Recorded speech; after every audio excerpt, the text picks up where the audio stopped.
emergency treatment that you give before someone gets to regular medical attention. Disaster first aid is the ongoing treatment that you give them when you can't get them to medical attention because roads are blocked or they're overwhelmed and can't get to all the neighborhoods to take people out right away. All the hospitals in this area are on or near the fault. Okay, so they've been built, to code. The newest building in the hospital in Alta Bates, I saw them put it up. It was pretty impressive. Giant shock absorbers, to absorb the shocks, and they slide this way too. And I was actually in one of the buildings when we had an earthquake, and that's what it felt like the whole building was sliding back and forth and up and down, like you were on a pogo stick. Now, I strongly suggest if you're really interested in being as prepared as you can be, I mean, things always happen that you don't expect, but you should take a CPR class and a comprehensive first aid class. And you should have a first aid kit, not only in your house, but also in your car, because you might be caught away from home when the earthquake, the big one, happens. A lot of people say, I don't think I'll be able to deal with this when it happens. How will I react? It's amazing what you do when you have to do. And you'll be better prepared after taking classes like this and the other ones that the city offers. People often ask me how I can do what I do in the ER. Why don't I just fall apart? When I see some of the things I do, it's my training, It just clicks in and I do what I have to do, boom, boom, boom. Afterwards, then I sit down and take a deep breath and sometimes, fall apart or think about things. But when it's happening, because I've been trained, I just go into action. And hopefully this class and the others that the city offers will give you some of that confidence too. Okay.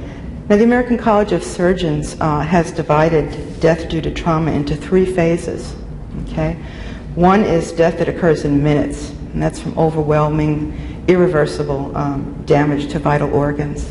Phase 2 is in hours. Okay, that usually occurs from excessive bleeding that hasn't been controlled. And we're going to talk about methods of controlling bleeding in the class today. And phase 3 is in days or weeks. That occurs from infection or multiple organ failure. Buck Helm is an example of a phase 3 death, the guy they pulled off the Cypress structure. And we'll talk about crush injuries and exactly what happened to him and why he died later on in the class. Now, first aid can save 40% of the people who usually would die in phase 2 or 3 from excessive hemorrhage or from infection or organ failure days after. So if you can get to them and render immediate care, you can save lives. Now, what do you have to do after the earth stops shaking? And you check yourself, of course, first to make sure you're okay. Everyone usually looks for their family to make sure they're all right. You have to assess the situation, find out how many are hurt, and you need to find a location to treat people, or once you've stabilized them where you've found them, to take people to, so that when the rescue workers do get to you, the area is accessible to them. So it has to be accessible to motor vehicles, okay? And it has to be a safe area. Always look up too to check, make sure there's no wires or trees that might be coming down, or pieces of buildings that are unsecured and might come down in the aftershocks. Most neighborhoods have a park. That would be a good place to look for, or a schoolyard, a school field, a place to gather. If your neighborhood hasn't already planned something like this, then they should consider that. Now, to decide who you treat first, who to go to first, we use a method called triage. It's a French word. It means to sort. The French first devised this system during World War I to deal with battlefield casualties.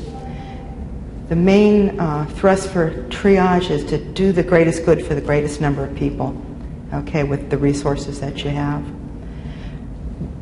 OES, the Office of Emergency Services, uses a triage system called START, S-T-A-R-T. It stands for Simple, Triage, and Rapid Treatment. We've simplified it for this class, and this will help you to help rescue workers know who needs to be taken into the hospital first. The first way to tell who you need to go to first is to ask people to move from one spot to another. And those that can get up and walk over, they can wait. Okay, the ones that are still down on the ground are the ones you go to first.